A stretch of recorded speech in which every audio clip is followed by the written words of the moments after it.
rescatar al ser humano, y por el otro lado, el enemigo de Dios quiere desfigurar el carácter de Dios. Hoy vamos a entender ese tema a la luz de la Biblia. Bienvenido a esta serie Orígenes, el origen de todo. ¿Cómo comenzó el universo? ¿Cuál es el origen del ser humano? Y nuestro tema de hoy es el origen del pecado. Bienvenido a esta serie especial. Estamos transmitiendo desde la Universidad Adventista del Plata en Argentina y agradecemos de manera muy especial a la universidad por permitirnos usar sus instalaciones, venir hasta este lugar para que junto a alumnos que estudian en esta universidad podamos disfrutar de esta temporada. Y gracias a ti también, mi querido Ángel de Esperanza, por hacer posible estos proyectos.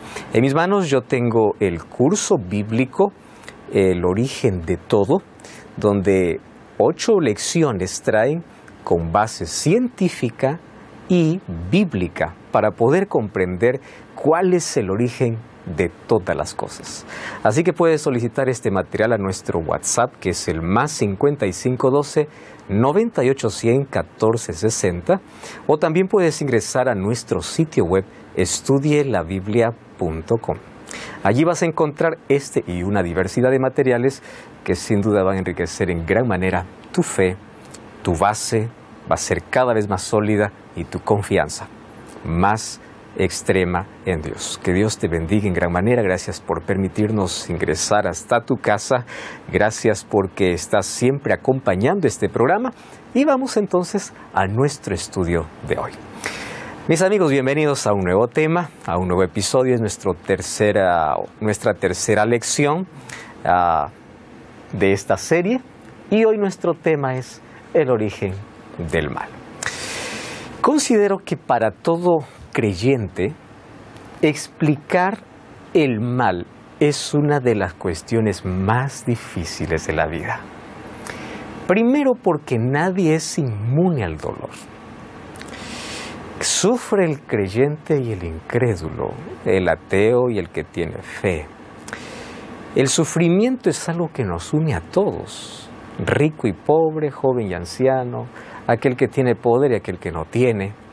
Y muchas veces, inclusive, como creyentes, conociendo el conflicto en el cual nosotros nos encontramos, han surgido dudas en nuestra mente sobre por qué Dios permite. Probablemente jamás podamos tener respuestas para todo aquí. Sin embargo, a la luz de la Biblia vamos a entender el origen de todo y por qué Dios permite ciertas circunstancias en nuestra vida. Y antes, como siempre, vamos a pedir la dirección de Dios mediante una oración. Oramos. Gracias, Señor, te damos por darnos este privilegio de poder abrir tu palabra junto a un grupo de jóvenes aquí, más también miles de personas desde casa acompañándonos en este estudio. Que tu Santo Espíritu sea nuestro Maestro, que tu palabra sea nuestra guía y hoy podamos comprender un poco más sobre el porqué de todo este sufrimiento, esta tragedia, guerras, donde hay tanto dolor que cada vez envuelve más nuestra historia. Danos consuelo, fortaleza y esperanza. En el nombre de Jesús. Amén. Muy bien. ¿Cómo se originó el mal? Pregunta básica. ¿Cómo es que surge el mal? Ya que estamos viendo el origen de todo, el origen de la vida, el origen del universo, el origen del hombre, hoy vamos a ver el origen del mal. ¿Cómo es posible que un mundo que salió perfecto y en armonía con el universo, en un momento una mancha pueda distorsionar toda la perfección, acabar con toda la perfección? Y una de las cosas más ilógicas es dónde comenzó el mal. A la verdad, el mal no tiene una explicación para existir. El origen del pecado se resume en una palabra, y es la palabra misterio. Y existen 2 misterios en la Biblia que serán nuestro motivo de estudio en la eternidad. El misterio de la rebelión y el misterio de la encarnación. Yo jamás voy a poder explicar con palabras ahora cómo es que Dios eterno y todopoderoso se redujo a algo tan pequeño para estar 9 meses en el vientre de una mujer y nacer como ser humano. El misterio de la encarnación y el plan de salvación será el motivo de estudio, porque lo que conocemos aquí es lo mínimo, lo básico, lo fundamental para alcanzar la salvación. Pero el tema de la cruz y el misterio de cómo Dios se hizo hombre, lo estudiaremos por la eternidad. Pero otro tema que aquí no entendemos, porque no tenemos la capacidad de poder comprender, es el misterio de cómo comenzó el mal. Ahora es fácil explicar cómo el mal se esparce, porque todos venimos con una naturaleza pecaminosa y el ser humano, lejos de Dios, es capaz de hundirse en lo más profundo. Pero explicar que el mal surgió en un lugar perfecto y en una persona o en un ser creado perfecto, no hay manera de encontrar lógica ni explicación. ¿Dónde comenzó? En el cielo. Exactamente en qué parte del cielo comenzó el mal. Dentro del santuario. La Biblia muestra que Dios está en el santuario. El santuario es la morada de Dios, es el trono de Dios, y había alguien que protegía. La palabra que se usa para este ángel, para este querubín, de paso que tenía una posición elevada entre los ángeles, es la palabra soqué, que significa protector. ¿Mas era protector de qué? Vemos que dentro del santuario, en el cielo, existe la ley de Dios que es eterna. Él estaba en la presencia de Dios y era protector de la ley de Dios, que era la base del gobierno de Dios. Un día se rebeló contra su creador, anhelando la posición del creador, pero no el carácter del creador. Y allí surgió el mal. Ahora fíjense, como el pecado comenzó en el santuario es donde se soluciona el pecado. Donde comenzó, allí comienza la solución y allí también se determina la eliminación del pecado. Yo quiero invitarte para que tú puedas ver una temporada especial que hablamos sobre el santuario en 14 lecciones o en 15 lecciones, de manera detallada cómo se muestra el plan de salvación dentro del santuario, en una miniatura aquí en la tierra, más en el cielo de manera perfecta. Tú puedes acompañar esa serie en NT Play o en YouTube también, y allí tú puedes acompañar esta serie para entender un poquito mejor este asunto. Es en el santuario que se realiza el juicio, es en el santuario donde Jesús hoy está intercediendo, es en el santuario donde se aplica el sacrificio de Jesús a favor del pecador, porque recuerden una cosa, la sangre de Jesús es suficiente para perdonar el pecado de todos y de todo el mundo. El amor de Dios es sin excepción para todo el mundo. Murió por el mayor y el peor de los pecadores, pero del todo se reduce del todo a manera individual. Juan 3:16 dice, porque de tal manera amó Dios al mundo. ¿Qué se excluye del mundo? Nada. Muy bien, pero de ahí se reduce para que todo aquel que en él cree. El sacrificio de Jesús solamente es efectivo cuando ese sacrificio es aplicado a favor del pecador. ¿Y en qué momento se aplica a favor del pecador? Cuando el ser humano reconoce a Cristo como su Salvador y, como dice Hebreos 4:16, nos acercamos ante el trono de la gracia. Ese trono de la gracia se llega a través de la fe, de la oración, y donde nos encontramos con Cristo y Él nos perdona. Bueno, ahí está la solución para el problema.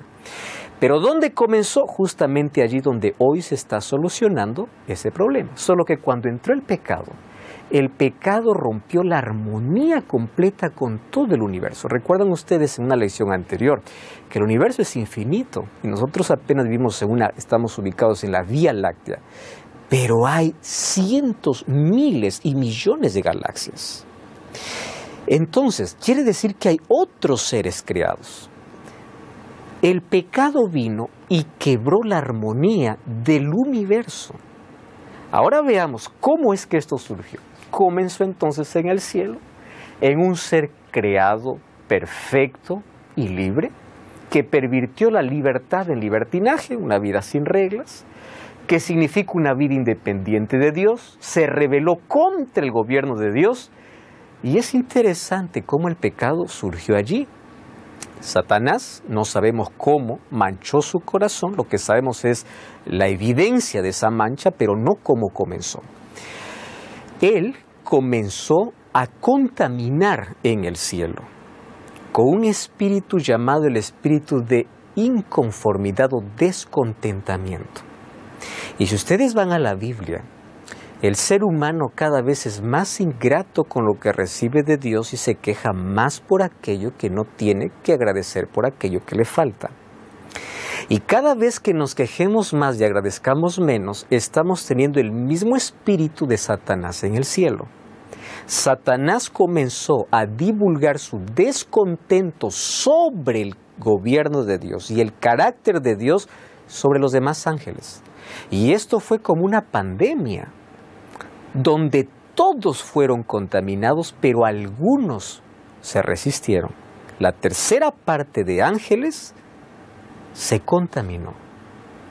Allí ocurrió la primera pandemia y el espíritu de descontento llevó para que Satanás pueda formar un ejército de ángeles, y hoy esos ángeles se convirtieron en demonios. Si Satanás pudo pecar en el cielo y divulgar su espíritu de inconformidad a los otros ángeles, a los que se resistieron, ¿pueden seguir pecando ahora porque el pecado llegó a su lugar? O como se resistieron, ya son incapaces de pecar. Muchas gracias por esa pregunta. Antes de la entrada del pecado, nadie conocía las consecuencias que éste trae. Todos eran libres. Dios nunca creó seres automatizados o programados. Los ángeles, como los seres humanos, eran libres para adorar. Solo que nadie tenía idea qué es esto de rebelión y pecado. Pero una vez que surgió el pecado y Dios permitió que el tiempo revelase quién tiene la razón, los ángeles en su libertad, después que vieron las consecuencias del pecado, ellos conocen perfectamente y reafirman su voluntad de poder servir a Dios usando su libertad. Al comienzo no había ningún antecedente, porque Satanás probablemente les mintió y dijo: nosotros ganamos y tomamos posesión de todo, vengan conmigo.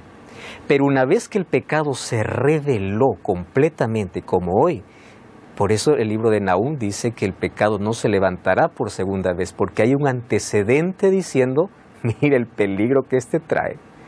Y como ellos no tienen la naturaleza caída ni pecaminosa, ellos se deleitan y disfrutan en seguir adorando a Dios y ven el pecado ahora con tanta distancia, repugnancia y odio, porque ya saben todo lo que ocasionó en todo el universo y que no vale la pena una rebelión contra Dios. Sí, sí. Nosotros en Adán, cuando pasó lo de Adán y Eva, tuvimos contacto con el pecado. Por eso nuestra naturaleza fue caída. Exacto. Entonces, ¿por qué los ángeles, si tuvieron contacto con el pecado, su naturaleza no se cayó? Lo que pasa es que los ángeles son seres creados como los seres humanos. Sin embargo, ellos tienen una naturaleza diferente a los seres humanos. ¿Correcto? Los seres humanos nos reproducimos. Los ángeles no se reproducen. Ellos fueron creados por Dios. Entonces, la decisión que cada uno de ellos tomó se contaminó de manera personal y ahí acabó. Ahora, en el caso del ser humano, el ser humano ya hereda la naturaleza pecaminosa a través de la generación de sus padres, etc. ¿Correcto?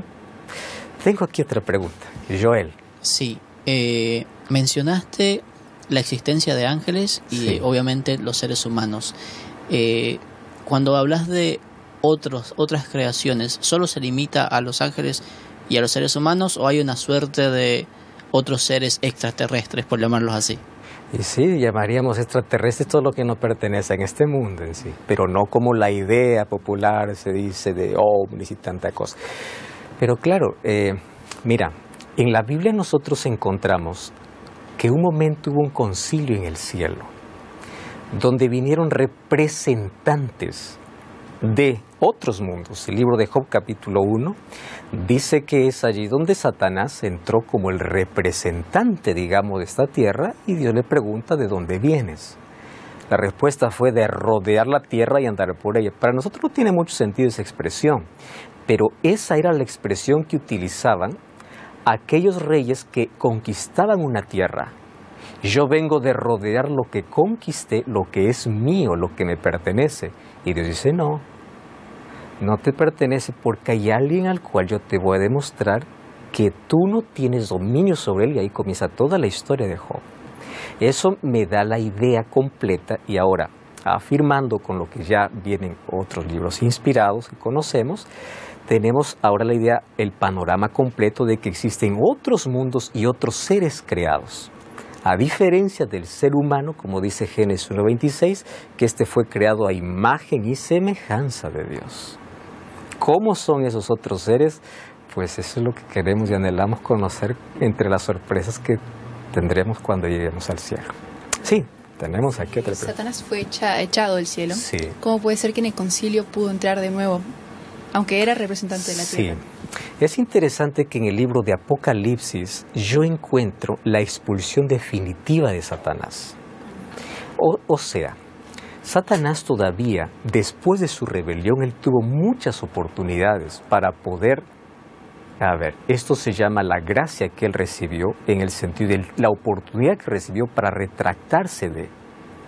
Pero llegó un momento en que su corazón, y ahorita vamos a ver que su problema fue el orgullo, y el orgullo es el pecado más ofensivo a Dios, porque es ahí donde Dios no puede trabajar. Su orgullo cerró tanto su mente que un día se determinó: no va a haber más perdón.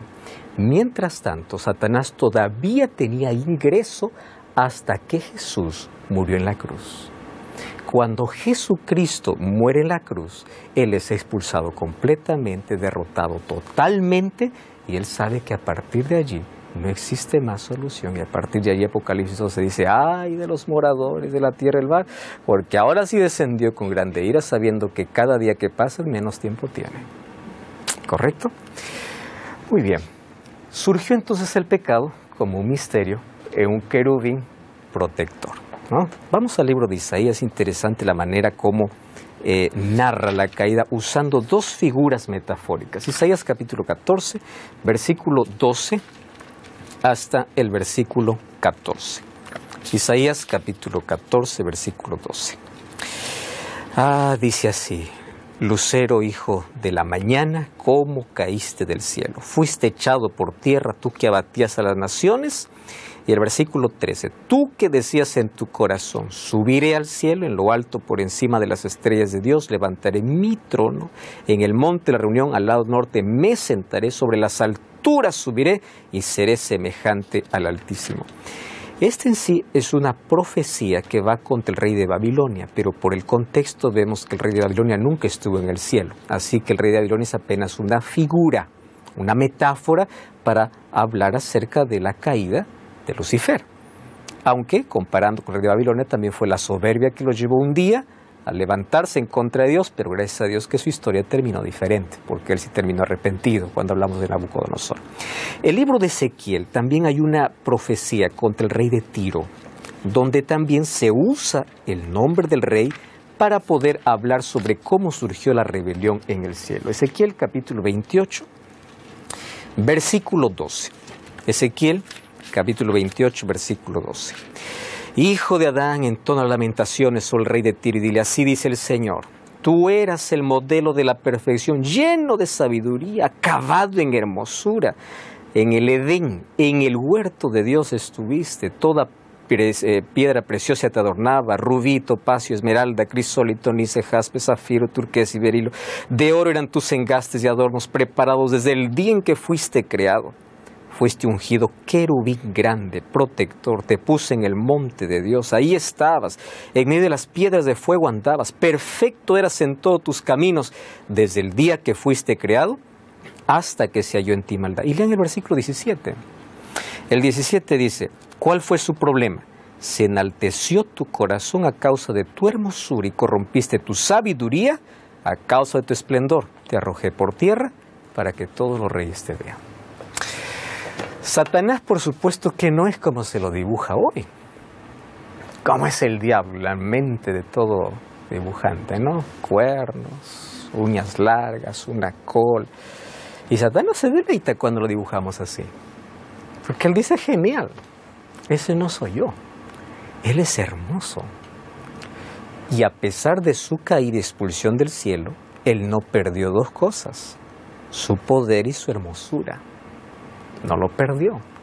Así que la imagen que nosotros tenemos fue una imagen creada e inventada. A causa de su hermosura, de su posición que él tenía, recordemos que los querubines tienen una posición especial en el cielo. En los ángeles, o los ángeles en el cielo, tienen posiciones, pero las posiciones no son como aquí en la tierra. Mientras más cargo tengo, estoy más arriba y puedo mirar con desprecio más abajo. Allá las responsabilidades son de servicio. Jesús dijo que en el reino de los cielos funciona diferente, que el que quiere ser mayor tiene que comenzar siendo siervo.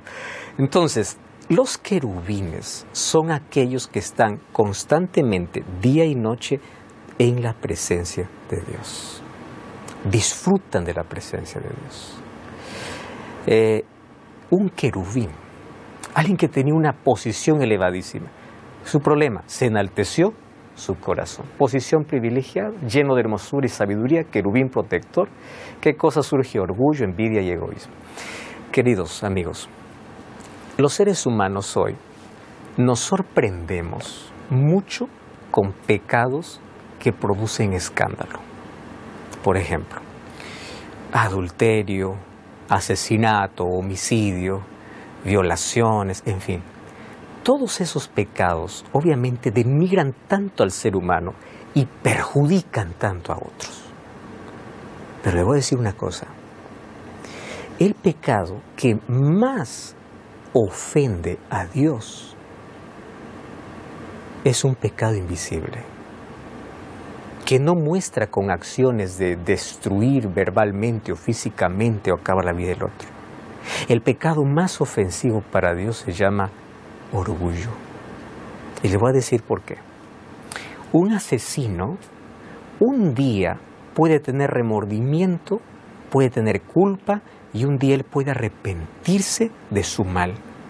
Y en el cielo veremos tantos ex asesinos. Moisés fue uno de ellos, Pablo fue otro y otros. Un adúltero, un promiscuo, alguien que esté en la vida, nosotros condenamos y decimos, ese se va a perder, mire ese ladrón, mire ese corrupto, mire esa prostituta, mira esto. Si es que él continúa en su pecado, se va a perder. Pero un día puede arrepentirse. Pero ustedes saben cuál es el pecado que más ofende a Dios: el orgullo. Porque el orgullo cierra la mente ante la influencia del Espíritu Santo y el Espíritu no puede trabajar.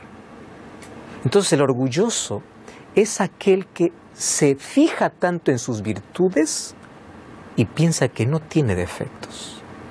Por eso yo tengo una preocupación extrema con todos aquellos que levantando la cabeza viven condenando a todo el mundo.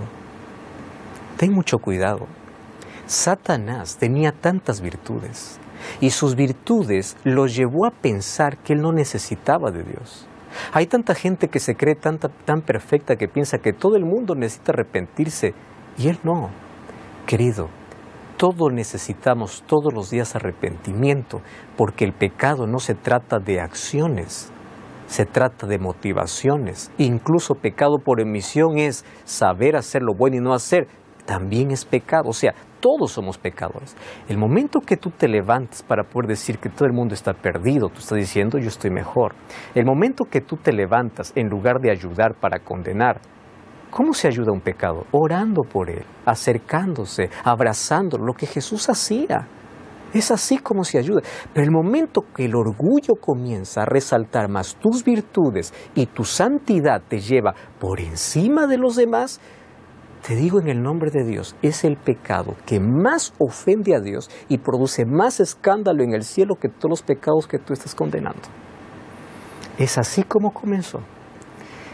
Hay tanta gente perfecta por fuera y el cielo estará lleno de grandes pecadores arrepentidos y el lago de fuego lleno de pequeños pecadores que nunca necesitaron de arrepentimiento. Hay gente tan perfecta, que se cree tan perfecta, que nunca necesitó de Cristo. Es así como terminarán finalmente en el lago de fuego. Ten mucho cuidado con él. Así surgió el pecado. ¿Y cómo esto alcanzó a nuestro planeta? Vamos a una brevísima pausa, no cambies el canal, estamos de regreso. Dile fácil. Lamentable. Muy bien, vamos a continuar entonces con nuestro estudio sobre el origen del mal. Ya vimos que comenzó en el cielo, comenzó en un pecado que comenzó en el corazón. En la Biblia dice, Señor, guárdame los pecados que me son ocultos, ¿no? Porque aquellos que llamamos pequeños e insignificantes son aquellos que carcomen y acaban. Nadie condena el orgullo, es más, hay tanta gente hasta que se siente tan bien decir, soy orgullosa. Y el orgullo acaba, carcome, es así como comenzó. El orgullo cierra el corazón a la influencia del Espíritu Santo. Una persona orgullosa jamás va a reconocer que necesita de Dios. Fíjense, para buscar a Cristo como Salvador, tengo que reconocer que soy pecador. Y reconocer que soy pecador, mi concepto de pecado tiene que ir más allá de acciones. Hay gente que dice así, no mato, no robo, no hago esto, no hago lo otro, no adultero, no soy infiel. Ya está, ¿qué más necesito? Es que el concepto de pecado que tiene es tan limitado. La Biblia habla por lo menos 10 conceptos de pecado. Actuar sin fe es pecado. Pecado no solamente son acciones, son motivaciones. Pecado por omisión, el que sabe hacer lo bueno y no lo hace, es pecado. Pecado por acción, pecado por omisión, pecado por motivación, pecado por intención. O sea, somos pecadores, hay que reconocer. Cuando nosotros nos colocamos en un nivel más alto y llamamos a todo el mundo pecador, cuidado con el orgullo. Hay una cosa que yo entendí en la vida y esto nos ayuda para que todos podamos estar al mismo nivel. Al pie de la cruz no hay cargos, refunciones, ni responsabilidades, ni grados. Al pie de la cruz todos somos iguales, pecadores necesitados de la gracia de Cristo. El día que yo me olvido que soy pecador y me coloco en un peldaño más arriba, me estoy colocando en el mismo paso que dio Satanás. Y es así como termina en ruina. Y después de eso, ¿qué cosa sucedió en el cielo? Apocalipsis 12, 7 al 9 dice que hubo una gran batalla, Miguel y sus ángeles. Miguel es el título que se menciona para Jesús cada vez que entra en batalla. Luchaban contra el dragón y el dragón y sus ángeles, pero no prevalecieron y se halló lugar para ellos en el cielo. Fue lanzado fuera el dragón, la serpiente antigua que se llama Diablo y Satanás, el cual engaña al mundo entero. Fue arrojado a la tierra y todos sus ángeles fueron arrojados con él. Cuando Dios creó este mundo ya había un proyecto para eso. Los proyectos de Dios se ejecutan porque así Él lo determina. Y Dios creó a la primera pareja después de haber creado todas las condiciones para la existencia. En el sexto día, Dios decide crear al hombre y a la mujer. Ellos fueron advertidos de que había un enemigo. O sea, el enemigo no fue por sorpresa. Y ellos fueron advertidos que había un solo lugar en todo el jardín donde ellos podrían ser tentados. Un único lugar. Ese lugar tendrían que evitar. O sea, las advertencias eran claras, totalmente claras. Y la pregunta es, ¿por qué Dios tuvo que hacer una prueba? ¿Por qué? ¿Era necesario? Sí lo era. ¿Por qué? Porque ya existía el mal. Y número 2, Dios, igual que los ángeles, al ser humano lo creó ser libre. Y como ya había 2 posibilidades, era el momento de probar la libertad del ser humano. O sea, Dios hizo al ser humano con 2 regalos o 2 cosas importantísimas que hasta ahora nos sigue dando. Libertad e inteligencia. Inteligencia para saber tomar decisiones correctas y libertad para hacer un buen uso de ella. Pero ¿cómo yo demuestro que soy libre? Cuando tengo opciones. Si yo te digo, vamos mañana, te invito a comer y te llevo a un restaurante donde solo hay una comida y te digo, elige lo que quieras, tú no tienes opción para elegir. Pero si yo te llevo a un buffet y te digo, mira, elige lo que quieras, ahora sí tienes elección. Entonces, Dios prueba la libertad y la prueba era pequeña. Les voy a mostrar por qué era pequeña. Número 1, porque Adán y Eva tenían naturaleza perfecta. Y número 2, es pequeña porque si Dios hubiese dicho, de un árbol pueden comer y de todos pueden mirar, eso está bien difícil. Pero era de todo menos uno. O sea, puede ser todo, uno nada más. Es pequeña. ¿Qué hizo Eva? Un día se separó del marido, se acercó donde no debía, lo que hacemos nosotros, nos acercamos donde no debemos y cruzamos la línea pensando que no pasa nada. ¿Cuál es el problema? No pasa nada. Satanás usa una estrategia que le funciona perfectamente hasta hoy. Él usa 4 cosas importantes. Número 1, nunca da la cara porque él se disfraza. El animal más precioso en la creación era la serpiente. La serpiente, después de la maldición, se arrastra. Eso significa que antes volaba. Después de la maldición come polvo. Quiere decir que antes comía frutos. O sea, encontrar serpientes en los árboles era lo más natural. Lo que no era común era encontrar una serpiente que hablara. Y esto llamó tanto la atención a Eva. Y es peligroso entablar conversaciones prohibidas. Ella se dio cuenta al instante o al comienzo de que aquel con quien estaba hablando era alguien que le estaba haciendo dudar de Dios. Porque lo primero que hace Satanás es colocar dudas sobre el carácter de Dios. Yo quiero que ustedes entiendan una cosa sobre el pecado. El pecado consistió en denigrar el carácter de Dios. ¿Cuál es el carácter de Dios? Amor. Dios no es amor. Eso es lo que dice el diablo. Porque si Dios amara no tuviera tantas reglas. ¿Por qué tanta prohibición?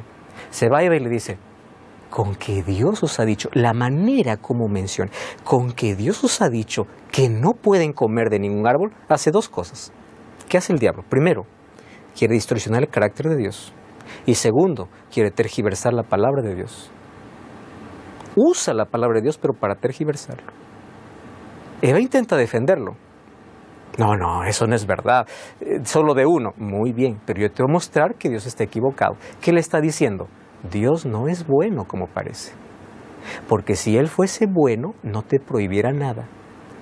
¿Cuál es el concepto que tiene el no creyente? ¿Por qué tanta prohibición? La religión te prohíbe. No se trata de religión. Cuando Dios dice no, es para proteger nuestra libertad. Justamente es para eso. Pero Satanás comenzó con esa propuesta. Dios no es tan bueno. ¿Ustedes saben por qué se produce tanta calamidad en el mundo? Porque el foco es el mismo, distorsionar el carácter de Dios. Porque cuando una persona recibe tragedia y calamidad, ¿a quién culpa? Es a Dios. Satanás está feliz cuando el ser humano dice, Dios es el culpable de todo, reniego contra Dios, la espalda a Dios. Genial, él consiguió su objetivo, porque Satanás coloca duda, distorsionando el carácter de Dios. Dios no es bueno, porque si Él fuera bueno, no te prohibiera de algo tan delicioso. Si Él fuera bueno, ¿por qué tanta prohibición? Es más, Él sabe que si comes de esto, tú vas a ser como Dios. Y miren la mentira, tú vas a decidir el bien y el mal. Esa palabra, sabiendo el bien y el mal, ser como Dios, ¿saben qué significa? Tú no esperes que Dios determine qué es bueno y qué es malo. Tú puedes colocarte en lugar de Dios y tú en tu criterio vas a decir, esto está bien y esto está mal. ¿No es lo que hoy hace el mundo? ¿Qué principio? ¿Qué Biblia? Yo decido qué es bueno y qué es malo. Para mí esto está bien, ¿qué importa la religión? ¿Qué importa la Biblia? ¿Qué importa nada? Yo decido. Colocarse en lugar de Dios. Quien decide qué es bueno y malo no es el hombre, es Dios. Pero Satanás viene y dice, no, tú puedes ser Dios. Entonces, ¿qué cosa usó? Una estrategia. Se disfrazó. Número 2, usó los sentidos. ¿Qué sentidos usó? Los 5. ¿Qué hizo la serpiente? Habló. ¿Qué sentido usó? Oído. ¿Qué hizo Eva? Tomó. ¿Qué sentido? Tacto. ¿Qué hizo Eva? Comió. ¿Qué sentido? Gusto. ¿Qué hizo Eva? Vio el fruto. ¿Qué sentido? Vista. Y el gusto está relacionado con el olfato. O sea, los 5 sentidos es la manera como Satanás intenta seducir. La seducción hasta hoy continúa usando los sentidos. Por eso Proverbios 4:23, sobre toda cosa guardada, guarda tu corazón. ¿Cómo guardas el corazón? Cierra las puertas que están abiertas para entrar al corazón. ¿Cuáles son las puertas abiertas? Sentidos. Cuida lo que escuchas, lo que ves, lo que tocas, lo que pruebas. cuida eso. ¿Qué otra estrategia usó Satanás? Tergiversa la palabra de Dios, manipula la palabra de Dios. Hasta ahora es experto haciendo eso. A Jesús mismo le presentó un texto bíblico en la tentación. A Jesús. Pero ¿qué hace Satanás? Un texto fuera de su contexto, que será el próximo tema que abordaremos. ¿Cómo Satanás usa la Biblia? Porque Satanás usa la Biblia. ¿Cómo? Eso vamos a ver después. ¿Tienes una pregunta? ¿Por qué Dios hizo a Satanás tan inteligente, en un cargo tan alto? No lo hizo. A ver, primero Dios no creó a Satanás. Él se convirtió en Satanás. Dios no lo hizo a Satanás tan inteligente. Todos los ángeles son seres inteligentes. Todos. O sea, lo que tenía Satanás era una función especial en el cielo. Él era el director de música en el cielo. Y él tenía una responsabilidad que luego le dio a otro y el otro no tuvo problema. El asunto es que él decidió que la mancha que surge en el corazón pueda continuar. No es que él tenía un coeficiente superior a los demás. Todos eran seres libres e inteligentes, solo que él tergiversó la libertad. Sí, Joel. Rescatando lo mencionado anteriormente, dijiste que los ángeles fueron creados sin la capacidad de reproducción. Sí. ¿Eso no pudo haber sido un argumento válido para la destrucción de los que se rebelaron, ya que al destruir ese sentido único de existencia de cada ángel, evitarían que llegase a un ser creado con la capacidad de reproducirse? No entendí perfectamente la pregunta. Mencionaste anteriormente que los ángeles no se reproducen, correcto. Okay. ¿No hubiese sido mejor destruirlos a todos los que se rebelaron? Sí, para evitar que... Perfecto. Ahora entendí. Dios tenía dos opciones. Lo mismo que con Adán y Eva. Una opción. Se me reveló alguien, acabo. Dios es soberano. Pero había un problema. Y el problema somos nosotros, nunca es Dios. Dios es omnisciente. Y Él como omnisciente ve un cuadro más amplio que nuestra visión limitada. Si Dios hubiese destruido a Lucifer junto a todos los ángeles, por toda la eternidad hubiese quedado una duda en el universo. Y la duda hubiera sido, ¿por qué Dios lo destruyó? ¿Tenía razón y quiso silenciarlo? Porque el ataque de él era el carácter de Dios. Y si el ataque es el carácter de Dios y yo destruyo, sí tenía razón. Dios no es tan bueno como pensamos que es. Entonces Dios en su sabiduría y omnisciencia permitió que el tiempo revelase el carácter de Dios y la mentira de Satanás, él y todos los ángeles. Cuando Adán y Eva pecaron, Dios tenía tres opciones. Primera opción, yo les dije, pecaron, mueran. ¿Cómo? Yo les avisé. Primera opción. Segunda opción, voy a anular la ley, porque sin ley no hay pecado. Yo dije que si comen no van a morir, entonces yo anulo esa ley y ya está, resuelto el problema. Tercera opción, la ley no se cambia y ustedes no van a morir. Yo me colocaré en su lugar. Sustitución. La ley se cumple por eso. Algunos que dicen la ley de Dios terminó en la cruz es la mayor evidencia que la ley sigue vigente, porque en la cruz Dios demostró que su ley es inalterable y que para que la ley se cumpla, Él tomó nuestro lugar. Entonces, Dios pudo haber destruido al enemigo, no lo hizo, porque por toda la eternidad hubiese quedado un rastro de duda. Te voy a mostrar otro ejemplo. ¿Por qué crees que todas las acciones de los que se pierden están siendo registrados en el cielo? Bueno, el cielo llegarán solo los que se pierden, los que se salvan no hay registro alguno porque todos son perdonados por Dios. Pero de aquellos que están perdidos, está en el cielo. ¿Por qué razón? Porque Dios no va a permitir que en la eternidad alguien quede con un rastro de duda de por qué alguien se quedó y por qué alguien no llegó. Porque en el cielo habrá sorpresas. Yo pensé encontrar a alguien y no está. ¿Y tú qué haces aquí? Yo pensé que estabas perdido. Entonces, para que no quede rastro de dudas sobre el carácter de Dios, registros en el cielo. Entonces, por ese motivo, Dios no destruyó. ni a Satanás ni a los ángeles. Sí. Sí, pastor. Lamentablemente nosotros somos tentados por el enemigo constantemente. Jesús en la tierra lo fue. Mi pregunta es, ¿Satanás podía tentarlo de forma continua a Adán y a Eva? ¿Iba a haber un límite de tentación? ¿Satanás podía estar merodeando el Edén o solo lo podía tentar en caso de que ellos se acercaran al fruto prohibido? Satanás estaba limitado. Por eso es que el único lugar donde Dios prohibió no llegar era el árbol, porque era el único lugar permitido para que la lealtad y el amor de Adán y Eva fuesen puestos a prueba, el único lugar. Si ellos hubiesen pasado esa prueba de no acercarse a ese árbol o de no comer del fruto prohibido, ellos inmediatamente hubiesen ya pasado a formar parte de la familia celestial sin más hostigamientos, porque ya pasaron la prueba del uso de la libertad. Entonces, era simple el asunto, pero los seres humanos, a partir de allí, todo lo volvimos complejo. ¿Por qué surgió el pecado? La respuesta es simple. Surgió el pecado porque Dios creó seres inteligentes con facultad de elegir, por elección. Sí. Eva pecó al acercarse al árbol, entonces Sí. ya antes de comer el fruto. No, Eva pecó al momento de comer el fruto. La acción se considera el pecado. Todo lo de antes era tentación, y ahí está la diferencia entre tentación y pecado, ¿no? Todos podemos ser tentados, pero el pecado ya es la acción. ¿Y cómo podemos evadir la tentación?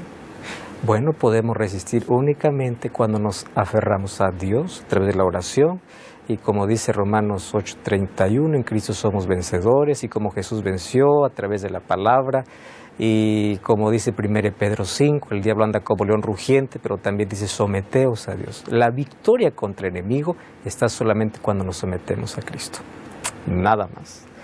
¿Qué hace ahora Satanás? Ahora engaña y persigue, provoca enfermedades, tragedias para culpar a Dios, cita la Biblia erróneamente, acusa falsamente, coloca trampas, hace guerra al pueblo de Dios, persiguió al pueblo de Dios y quiso destruir al pueblo de Dios, y hasta ahora dice que son los que guardan los mandamientos de Dios y tienen testimonio de Jesús, que tiene grande ira. ¿Hace milagros? ¿El diablo hace milagros? Claro, para que él pueda ser creíble. Ni todo milagro que vemos podemos creer. Hay tantos milagros realizados por el diablo. Entonces, colocar mi fe en un milagro y no en la palabra, ese es el asunto más erróneo que puedo cometer. Los demonios personifican, por eso existe el espiritismo. ¿Cuál es su estrategia? Él seduce, ilusiona, induce, negocia, distrae, desvía y finalmente nos lleva a la rebelión. ¿Cómo vencer? Efesios 6:13-18 dice, colócate la armadura de Dios. Oración, estudia la Biblia. Mientras más cerca estés de Dios, el diablo no puede hacer nada. Hay una cosa que necesitamos entender. Para que el diablo pueda destruirte, primero tiene que separarte. O sea, mientras estés conectado a Dios, Satanás no puede hacer nada. Entonces, para separarte tiene que seducirte. El diablo es seductor. ¿Y cómo nos seduce? Él sabe qué nos gusta. Él nunca va a venir con algo que no nos gusta. ¿Qué te gusta? Yo sé. Entonces por allí va y dice, te seduce. Y una vez que te seduce, te separa. Y una vez que te separa, te destruye. ¿Cuál es nuestra única garantía de victoria? Cristo. Existe. No hay manera de vencer con nuestro intelecto, educación. No, no existe manera. No tenemos fuerza suficiente para eso. Y el mayor engaño es decirte que no te preocupes, hay mucho tiempo. Desperdicia las oportunidades. No aceptes a Cristo, todavía hay tiempo. El cementerio no solamente está lleno de cruces y de cuerpos inertes. El cementerio está lleno de decisiones postergadas. Satanás lo que quiere es que pierdas tu salvación. Y es por eso que hoy está diciéndote, no vale la pena. ¿Para qué vas a seguir a Cristo? ¿Para qué iglesia? ¿Para qué? Está bien, eso para después. Ahora todavía no es el momento.